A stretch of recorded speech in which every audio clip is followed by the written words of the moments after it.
Mute your mic while you're moving stuff.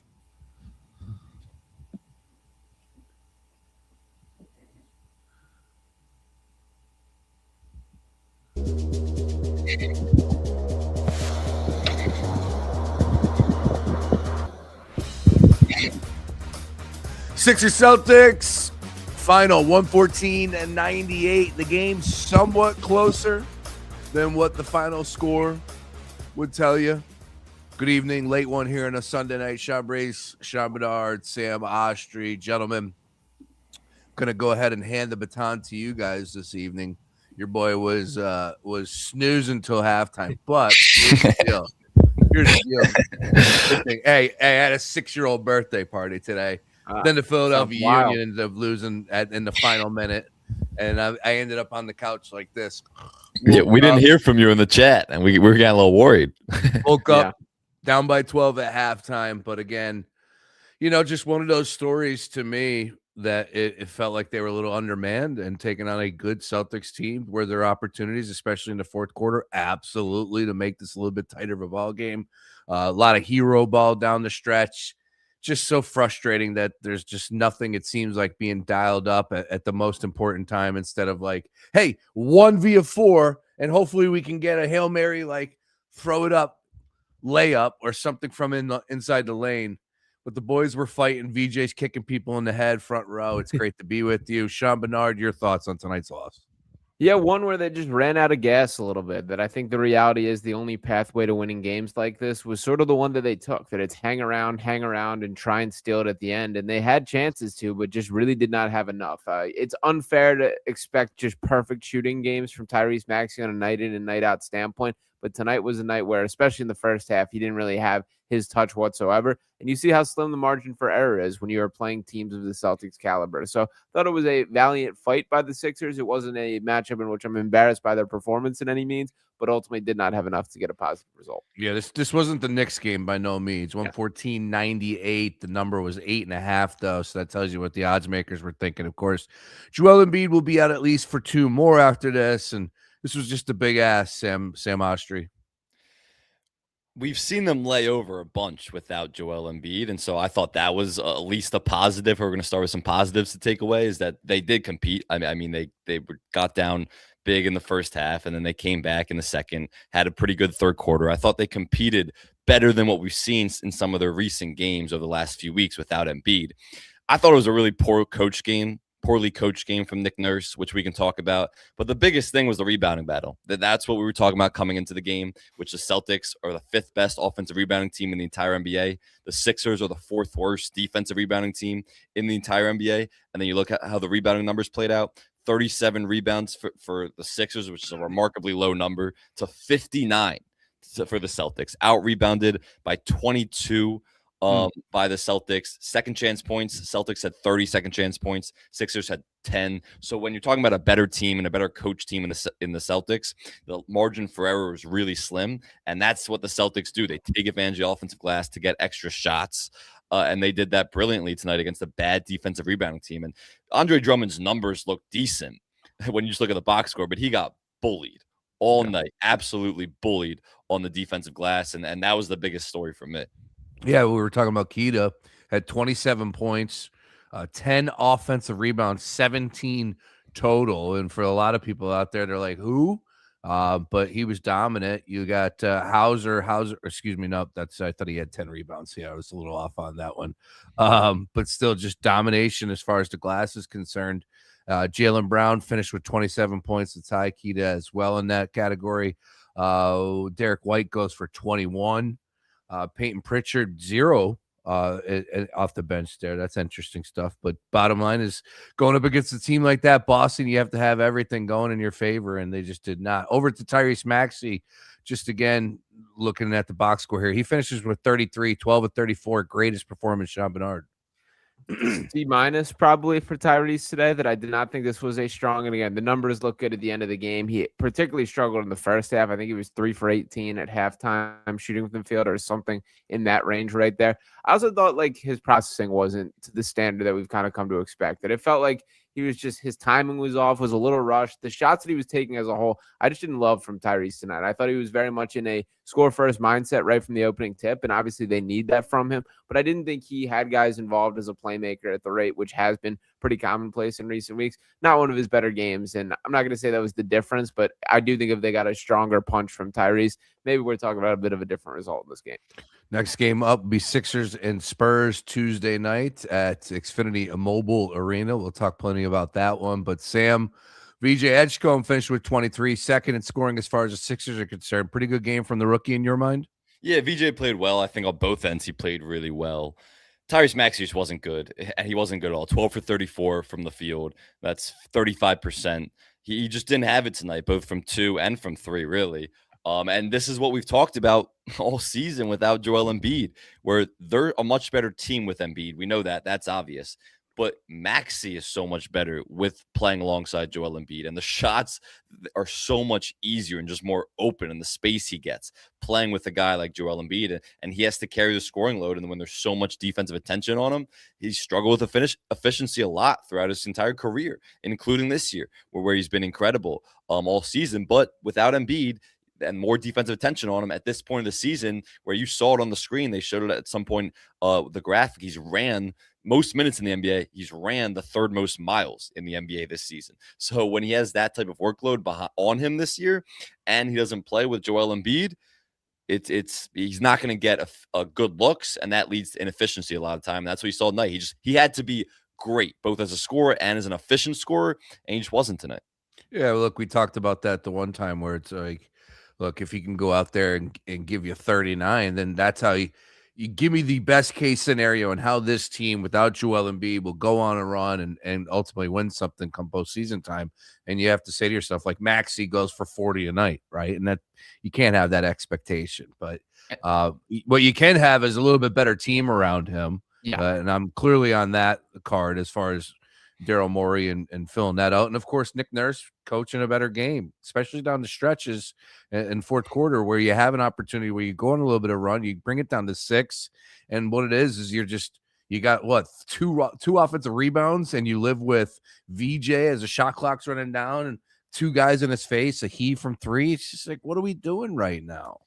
And especially, I think this is in particular a matchup where you see the contrast in coaching. Like, think about the standard that's been set by Joe Mazzulla for a year that was expected to be a complete gap season for the Celtics team. And they're just straight up one of the best teams in the Eastern Conference. They just are. They produce results. And when you go down that roster, go name by name, there's no reason for the Celtics to be as good as they are. That's a coach maximizing the talent of his roster. That's not something that I think we've seen a ton of in Philadelphia right there. That, sure, I'm not going to say that every single member of this roster is perfect. And I do think there are fair critiques on the makeup with so much tied to the max contract guys that obviously weren't available. Quentin Grimes, the guy that did not step up tonight. And shout out to all those that were taking the victory laps for that stretch of good Quentin Grimes games. But it's going to be a roller coaster for the rest of the season with Grimes right there.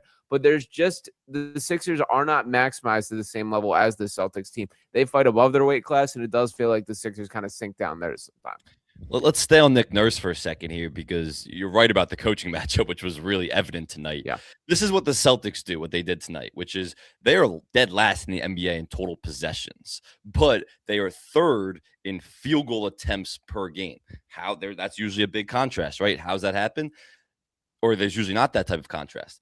The Celtics value possessions more than anybody in the league. And what that means is they get a lot of extra shots through the offensive glass. So they're a great offensive rebounding team, which produces extra shots and extra points. And they don't turn the ball over ever. They actually had a few more than they typically would tonight. But when you don't turn the ball over, you're not getting shots. So you're going to have more opportunities for shots when you don't turn the ball over and you offensive rebound the way they do. And they love to shoot threes. We know that. They're constantly looking for threes. So you look at the box score night, and the Sixers actually shot decently from 3. That percentage dipped a little bit towards the end of the game, but they finished with 39% three-point shooting. Celtics did not shoot well from 3, 33% three-point shooting. Celtics still made 4 more threes than the Sixers because they shoot 49 threes, and the Sixers shoot 31 Celtics shot 49 and and Sixers shot 31 threes. That is a huge discrepancy. We know 3 is greater than 2. So this is what the Celtics do. They love to shoot threes. What did Nick Nurse and the Sixers do? They were over-helping on so many of these Celtics drives, which were leading to kick-out threes and open threes for a lot of the great shooters like Hauser, like Derek White. These guys who were great catch-and-shoot shooters. So I didn't understand the strategy from Nick Nurse, where they were really just helping in and sinking in a lot of their drives, leading to open threes against a team that just loves to shoot threes and values possessions at an unbelievable rate. None of it made sense to me today. Sixers go on the road, lose a tough one to the Boston Celtics, 114-98 is our final score there. Maxey, as I said, with the box score, I know that the tribute jerseys that they were rocking were the 0-1 Sixers, a true AI tribute too as well, 12 of 34 for 33. That's impressive. 43 minutes of play action too as well, 4 for 11. Quickly on this, did you guys hear Maxey joined the afternoon show Unfiltered on 97.5. It was pretty good. And then one of the things that he said was that his goal was to play all 82 games this year. And unfortunately, he missed a couple because he had the flu. I think only 2. But I thought that was pretty cool. And, look, I know we're searching for something positive right now after a loss, but I thought that was pretty cool. You don't hear that from many superstars, definitely guys that aren't playing. Wait, Maxey isn't a superstar, but he is an all-star starter. All right. He is an all-star starter. And you don't hear that from a lot of players in the league. So I think he deserves some credit on that one. Yeah, and played every minute of the second half today. That he played the complete final 24 in that game, played 43 minutes tonight. I do think, like, if we're gonna do the correlation thing here of him, not having his legs and not having his touch is probably a little bit connected to the minutes that he is playing like that. Definitely on these season-long sample size. I think in just tonight's matchup, but it did feel like he didn't have his legs down the stretch. I do think Nurse has to be a bit more proactive in finding ways to just give him a little bit of break. I know campaign is not perfect. I know there isn't a solution to overcoming what Maxey brings to the table, but that's just like you're asking for trouble at the rate that we continue to run this guy into the ground. I know there's no better option, but I do think that was worth bringing up. We got Sixers TTP very active in the chat. You got to love it. Yeah, he doesn't care about Maxey playing 82 if he's throwing up David Roddy rocks. He's sorry. It's all good, understood. But, in the grand scheme of things, when we're ripping on players because they don't want to play, I thought it was refreshing. That's all. You did bring up Neemias Queta with the player of the game. It does seem like, from a Sixers fan perspective, that if, like, we're going into whatever game it may be and we know they're going to be up against something, you got to find that one player that's going to go off that's out of nowhere. Yeah. From the sports gambling perspective, there's guys that we could wager on. No answer, though, for Queta. What the heck happened, Sam?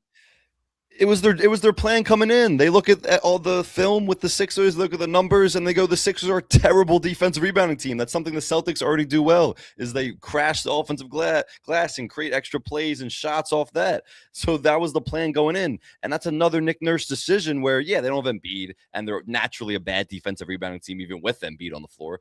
But why did Andre Drummond play 32 minutes compared to Adem Bona's 16? Can someone explain that? Fouls was part of it. The fouls was part of it. Like, Bona picked up 3 in the first half, but I hear you. Yeah, but then the second half, it felt like all those minutes were going to Drummond. Like, Drummond is older than him, and I'm not saying, like, Andre Drummond's a good rebounder. That's where he's made his MO throughout his career.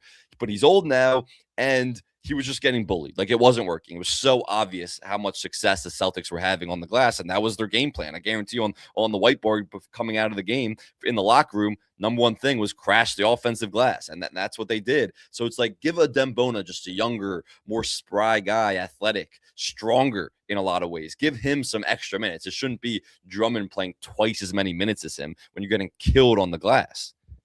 I also think Queta in particular is just a really bad matchup for the Sixers team, that he's way too athletic for Andre Drummond to be able to hang with in the rebounding. And he's too big for even Adem Bona. Like, there is a legitimate size and athleticism factor to him that's pretty rare to find in the league. I like Queta. I think he's a very, fine, even above average, just rotational big man right there.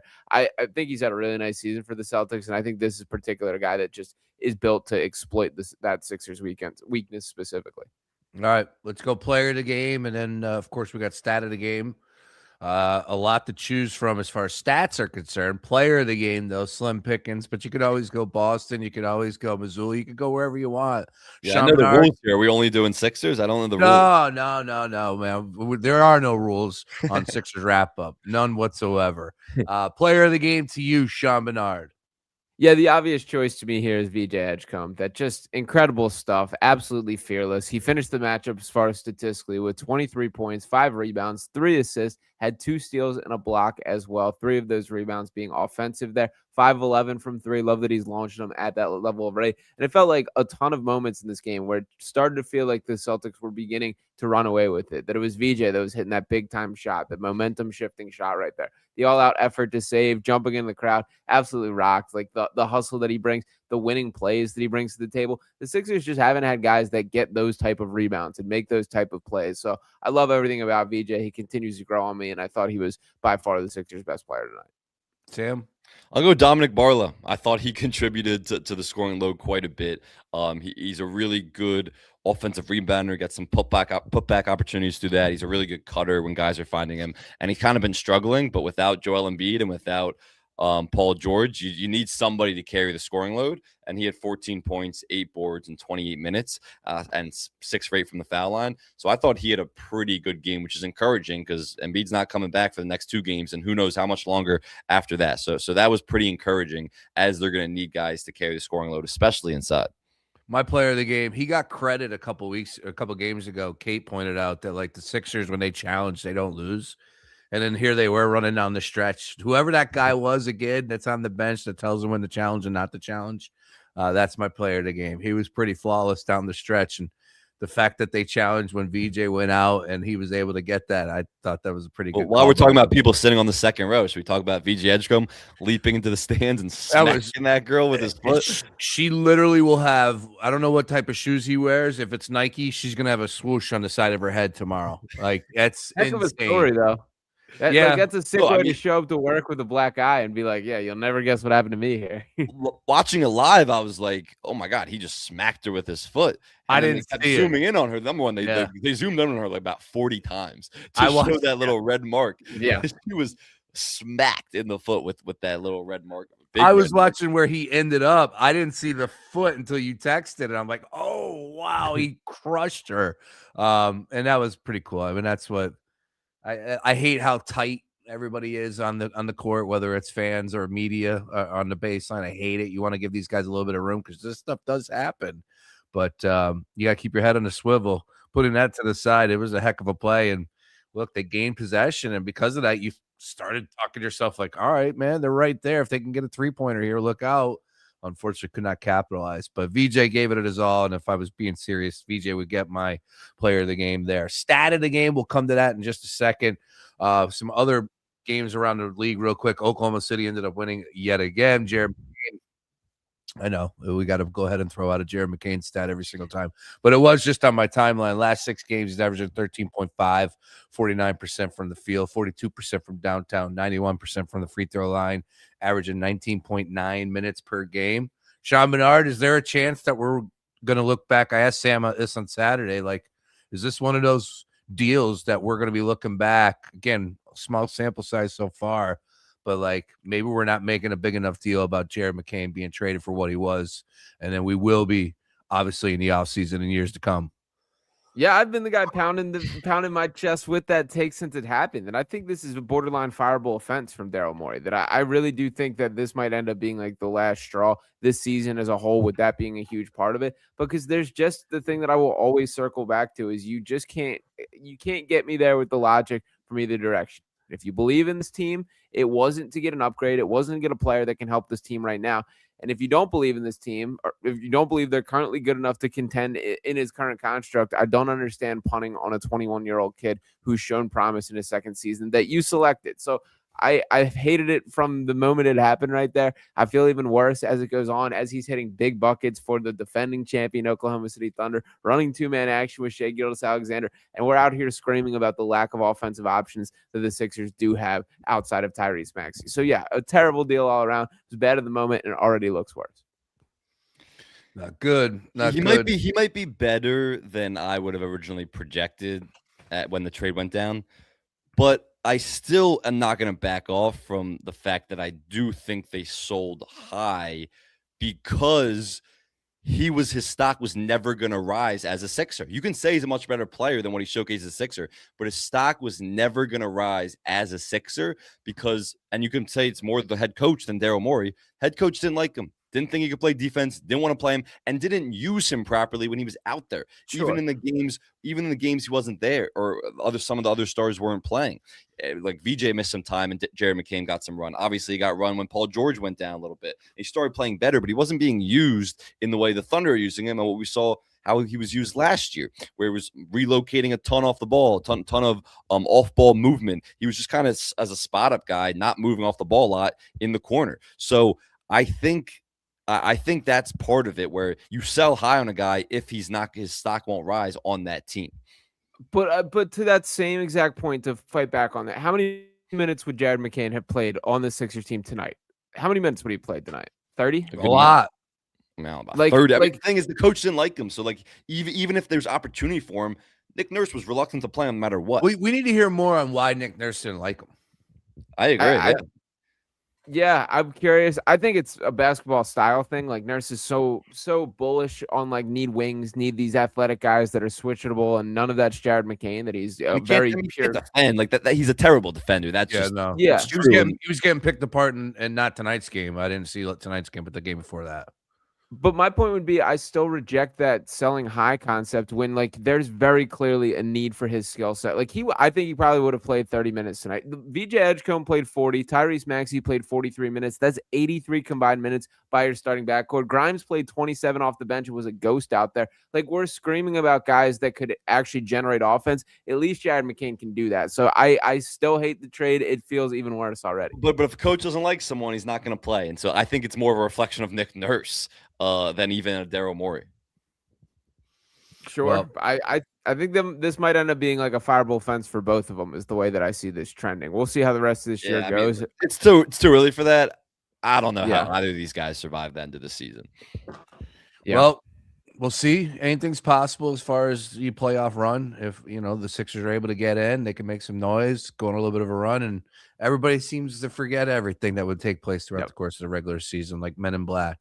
All right, stat of the game for you boys. Sam Ostrey, I'll come to you first here. A stat that jumped off the page. It could be a player. It could be anything from the box score. One stat from tonight's game.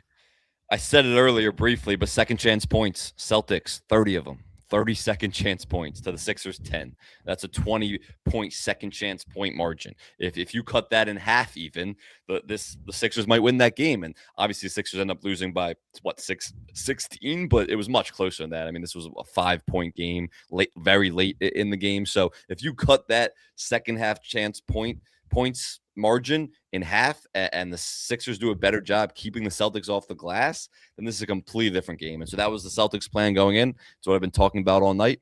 And that was the biggest stat for me, is that the Celtics dominated the boards and got 30 second chance points to the Sixers 10. Sean? Mm-hmm. Yeah, I think there's two stats that tell the story of the game, and Sam has kind of teased both of them there. Just to add a little bit more as far as the rebounding numbers here, directly out rebounding the Sixers 59-37. The Celtics did so by 22 right there. Then Myles Kita himself had 10 offensive rebounds. The Sixers as a team had 10 offensive rebounds. So Boston picking up 19 offensive boards overall. That's just a massive margin. And the other number, which Sam also mentioned, is the three-point line and just the pure volume. That the Celtics getting 18 more three-point attempts, shooting 16 of 49 compared to the Sixers 12 of 31. When you're trading twos for threes, it's a losing battle, especially in today's NBA. We saw a lot of that. So the offensive rebounding and the three-point shooting, to me, is exactly where this game got separated. Yeah, Sixers 12 of 31, good for 39%. But to your point, 16 of 49, just the volume that they get up. You got to go tick for tack in that category. I just couldn't believe how open those threes were the Celtics were getting. I didn't understand why the Sixers were helping so much on a team that loves to drive and kick and shoot so many threes. None of it made sense to me. Yeah, and they don't have the roster to play that style of defense, and Nurses continue to just drill this in. Like the reality is, like Tyrese Maxey has leaps and bounds better as a defender than he used to be when he came in the league. He's never going to be Kawhi Leonard. He's never going to be OG Anunoby, man. Like you're asking these guys to sprint around the court and trap and switch and help off guys, and all you're doing is just like operating the Celtics game plan for them. You got to be a little bit more versatile to change up on a night-to-night basis. And I think at its foundation, like this theory, this principle, this like identity that Nurse wants to establish just isn't quite a match for the skill set of this team. All right, next game up for the 76ers will be the San Antonio Spurs, who ended up losing to the New York Knicks today, 114-98 was your final score. I think that was the same score as the Sixers anyways. So the San Antonio Spurs will be coming down here. I believe that's their next game as well, 43-17. Just give me a quick cliff note on this one here, Sean. I'll start with you. Any chance they can beat Wemby and company without JoJo out there? Do not think so, to be honest. That this Spurs team's playing some incredible basketball right now. They ripped off like an 11-game win streak that I believe just came to an end right there. Stephon Castle has leveled up. He's going to give Tyrese Maxey some fits as far as the way that he's going to bother him all over the court right there. They just have a lot, and San Antonio, I think, is playing their best ball at the right time. It's going to be a battle. I'm not giving them a 0% chance, but I don't feel particularly great about this matchup. Sam, what will be the spread in that game? If tonight was 8.5, Sixers are at home on Tuesday, maybe 6.5, 7.5. Okay. Yeah, it would be a miracle win. It would be the best win of the Sixers season by far. Wow. It's that the Spurs are playing as well as anybody in the league, and they lost today, but they had won 11 in a row. Yeah. And today was like a 1:00 tip in New York. And the Knicks kind of have the personnel where they do a really good job against Wemby on both ends. Bring him away from the basket, do a good job defending him, throwing some doubles, different looks at him. And so the Knicks just have the personnel to guard Wemby, and that's why they're 2-0 against the Spurs this year. So the Sixers just don't. They just don't. And the Spurs are not a team that really take games off, and you're not going to catch them sleeping any night because they're just a lot of young, hungry guys. They play really hard every single night. Sixers would have to shoot like 50% from three and somehow keep Wemby and Luke Cornett and all those Spurs off the glass, which I just don't see happening. It would be by far the best win of the Sixers season. I don't see it. All right. Two quick ones. Number one, Sean, give us the latest as far as JoJo. Is there a chance that he's going to be missing more than what is being, put out there as far as 3 games? So now 2 more after tonight's game. Yeah, there's always a chance, unfortunately, and that was the phrase that was used was we'll miss the 3 games, then be reevaluated. So that certainly was not a set in stone that he'll be returning right after that. I'm hopeful. I feel a bit comforted in the fact that we physically saw this injury occur on the court, that it happened during the game right there, that I could recognize that he did get hurt in front of our eyes out there. So it's a bummer. I'm happy it's not a knee issue. I'm happy it's not a lower body issue. This isn't one that I expect to linger long term, but the reality is, yeah, he's going to miss at least 3 games. And I do think it's probably fairly likely to extend a bit beyond that. All right, let's go ahead and end on this one. Once again, Sixers back on Tuesday. Where they go? Tuesday, Wednesday this week? Yeah, they got the Jazz on Wednesday night. Tanking Jazz. Can they win that? I don't know. Can we get a victory there? Anyways, I want to ask you guys one thing from the weekend as far as around the league is concerned. We'll wrap up there. We'll be back on Tuesday night. Sixers wrap-up show powered by 97.5 The Fanatic. Sean Brace, Sam Ostry, Sean Bernard. One big thing from the league perspective, league-wide, that happened this weekend that maybe should have got a little bit more attention to you guys. I'll tell you right now, for me, it's the return of SGA, and I think he returned on Friday, if I'm not mistaken. But yeah, there's another gear when he's out there, and it's like, okay, this is the team that didn't get bored. Let's put it that way. I think we saw a little bit of that after everybody was making the hoopla, all the the noise that this is a team that could break the record. They came back down to earth. SGA, I think, missed like 9 games. And now he's out there, and it's just a whole different world, of course. I mean, he's the best player in the game. And I think, well, again, that's up for interpretation for everybody, but it's considered one of the best players in the game. And you see his value out there, a whole different monster. So for me, it's the return of SGA. For you guys, one big thing from the weekend around the league. Sean Bernard, I'll start with you. Yeah, I'll stick in that same sort of conversation right there, that in that Friday night matchup, I've seen a lot of things about what a horrible human being Lou Dort is and the dirtiest player in the league. Are we not going to acknowledge a little bit of a flop from Nikola Jokic? Not even a little bit. Not even a little bit. We know what you were doing Friday night. We know you weren't on your A game Friday night. I was eyeing him up. Yeah, I was watching. I've watched this play like double-digit times to this point, 20+ times. No effort to get out of the way from Jokic, and certainly embellish the Effort to get out of the contact. way. It's his responsibility to get out of the way. You're the only one with this take. I haven't seen Um, anybody have this take. All just it's the one of the worst takes of all time. I It's I call mean it how it's I see it. well then your eyes are deceiving you, and flops that's with- what bias does. Your eyes deceive you. So Joker's running towards him, and he runs No. his leg into his outstretched foot. Is that what we're doing here? Lou Dort intentionally got in his way for sure, but Jokic That's all that willingly needs to be accepted the said. He got in contact. his way intentionally. Jokic was running in a straight path. Lou Dort made it so obvious to stick himself out completely. It wasn't even subtly, completely obviously stick himself out and thwart Jokic's path. It couldn't have been more obvious than that.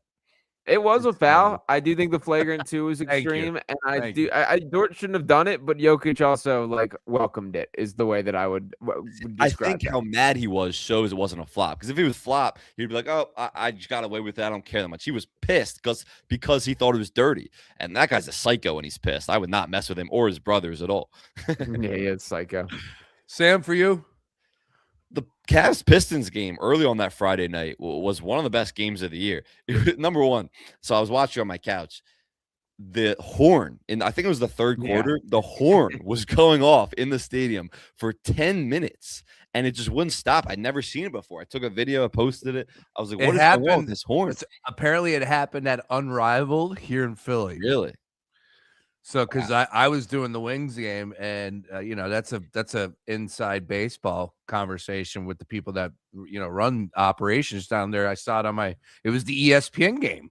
Yeah. So I go, oh my God, look at this. The horn is done. And then they had to break out the boating horn, for a little bit to get to use during the game. And then my girl Tina was like, yeah, that happened at the Unrivaled game here when they were in town. And it just, dude, it's crazy, something sticks. And next thing you know, that thing was going off. Not into that manner. That thing was going off for 13 minutes, apparently. Yeah. I mean, people were like sitting there like this. I felt bad for everybody who had the arena. It was terrible even through the screen, and they had to warm up. But that was only one of the craziest parts. That was one of maybe the craziest game of the entire season. It's gone under the radar between two of the best teams in the East. But Donovan Mitchell and James Harden didn't even play that game. But the Cavs had control for most of the game. The Pistons came back late. Cade Cunningham fouled out of the game. Jarrett Allen fouled out of the game. And it was like, all right, where's the secondary creation going to come? Where's the creation all going to come for the Pistons without Cade Cunningham? And the Cavs are up 3. There's a ton of crazy stuff that happened at the end of the game. But the Cavs are up 3 with 5 seconds to go. And they're going to intentionally foul. When you foul up 3, all right, intentionally foul. So they're going for it at half court. Jenkins is running up the court. They try to intentionally foul him, and he shoots, and it was so obvious he was about to shoot it. So it was a poor. I like the idea of intentionally fouling there, up 3 with 5 seconds left, but it was poorly executed, and he just launches it from half court, gets 3 free throws, sends the game to overtime. Incredible back and forth in overtime, and the Pistons end up winning. And yeah, it was one of those games where the Pistons should have won anyway when you're not playing against Donovan Mitchell or Jarrett Allen, but it kind of just showed the toughness, both mental and physical toughness that the Pistons have, where this team just doesn't lose games. And I could find a ton of flaws in the team that they're going to throw out there in the playoffs against a lot of the matchups they're going to play.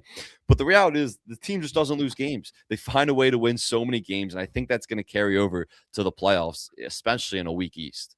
Yeah, the old man Tobias Harris went off again today, 10 of 18 for 23 in a tough game really on the road.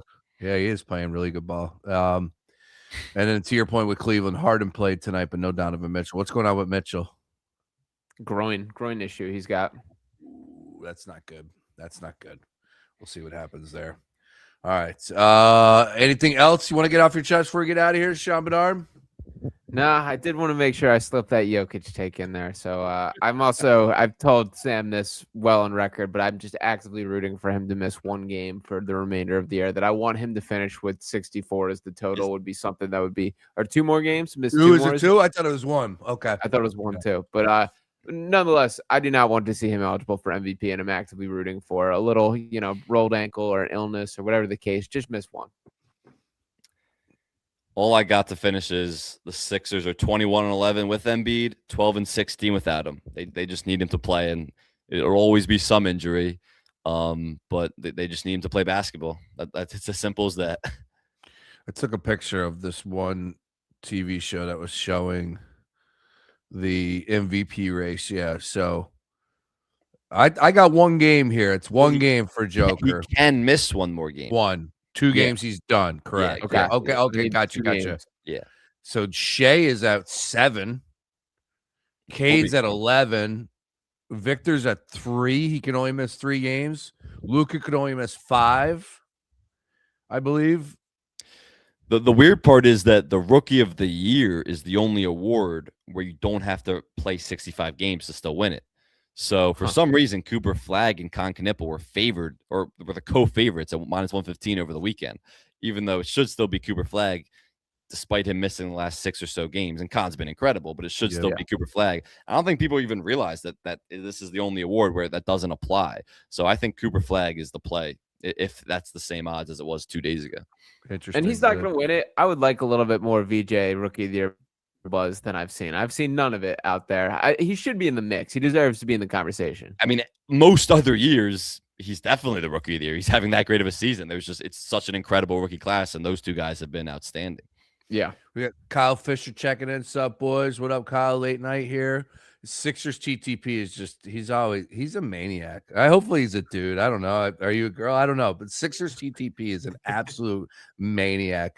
So this one's for Sixers TTP. We never talk about the Rockets pick. What are we supposed to talk about it? We'll see where it lands. Tee it up. You got any hot names you're eyeing draft-wise? You diving into those waters at all yet, Sam? No, I usually do my draft prep because I'm not actually. I get into college basketball around this time of year, like I got one for February. 76ers TTP. Chris Sinak Jr. is the name that should be etched next to wherever that pick does land. Houston Cougars, dude, that just rebounds the crap out of the basketball, plays with a crazy high motor. Wasn't his reputation until he got to Houston, but he absolutely lives up to it right now. A little power forward type. That's who I got my eye on as of now. 6'11", freshman. Real deal. All right. Yeah. Nice. We can talk some March Madness on this program. I got my eye on Colton Hiller, the sophomore out of Coatesville.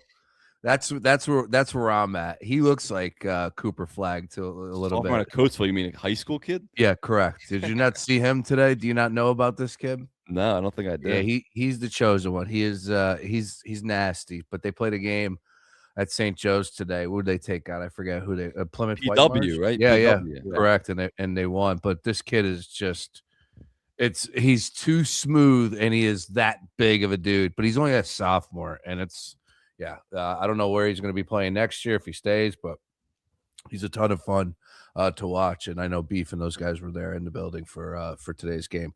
All right. Great stuff. We'll be back on Tuesday. Sean Bernard, Sam Austri, I'm Sean Brace. Everybody enjoy the rest of your evening. Hopefully they find a way to win a game against the San Antonio Spurs. Talk to you then. Peace.